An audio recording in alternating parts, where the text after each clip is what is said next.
So my first example right here, y equals negative x squared over 72 plus x. You actually worked with this equation at some point first semester, and it is the equation of a path a football travels. So if I were to graph this, this is a negative parabola, which means it's going to open downward. It's going to be something like this. And that's going to represent the path that the football travels. The x variable represents distance traveled, and the y variable represents how high the football goes. But what I don't know is when the football goes. We don't know when the football was at a certain point, so to rectify this, we're going to use parametric equations. So for this, if I wanted to say, you know what, how high was the football at 2.1 seconds? This represents distance traveled, this represents height. I don't have anything for 2.1 seconds. So what we're going to do is we're going to break the x, which is the distance traveled, into one equation that has a t in it, so I can plug in t for time.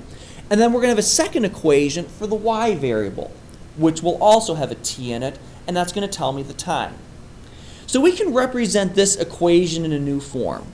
And it's going to be x equals 24 square root of 2t, and then y equals negative 16t squared plus 24 square root of 2t. Don't worry where I came up with those yet, but just looking at this, this is going to be the new format that we're working with. We're going to break it down to two equations, where one equation, this first one, would give us the distance traveled at a certain time. This one is going to give us the height of a football, or the y value, at a certain time. So if I were going to graph a parametric equation, I'm going to do it the exact same way as I did with an xy chart. The only thing is I now have two equations that I'm working with, and I'm going to be plugging in t's instead of x's. So let's just start with time here being 0, 1, 2, 3. And I could do -1, -2, -3 if I wanted as well.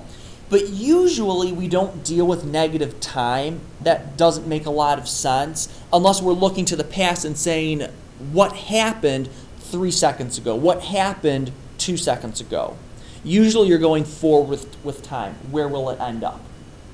So for this x column, we know x is equal to t squared. So if I know t is 0, my x is going to be 0. If I plug in 1 for t, 1 squared, x will be 1. If I plug in 2 for t, x will be 4. If I plug in 3 for t, x will be 9. And if I plugged in the negatives, I would get the same values, because a negative number squared is still a positive number. The second equation here, the y equation, is t minus 2. So here, if t is 0, y is going to be minus 2. Here, t is 1, so 1 minus 2 is -1. Here, t is 2, so 2 minus 2 is 0. 3 minus 2 would be 1. And then I would have my negative values.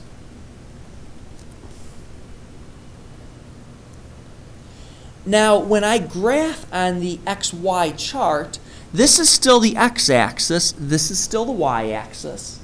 So I'm only going to graph the x and the y pieces.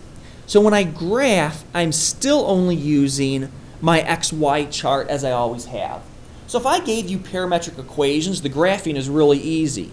You solve for x, you solve for y with the exact same t values, and then you plot your x's and the y's. So here, xy is 0, -2. Plug that in. X is 1, y is -1. X is 4, y is 0. And then x is 9, y is 1. So I'd be way over here. And then I'd see the same pattern down here. X is 1, y equals -3.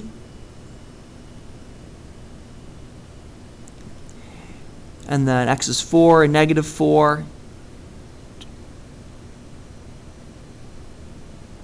and it would continue out like that. So you get that sideways parabola. But once again, usually we only care about the positive value since we're looking forward in time. But we can use the negative values if we want to get a more complete picture of where the object would have been had it continued the exact same pattern in previous time.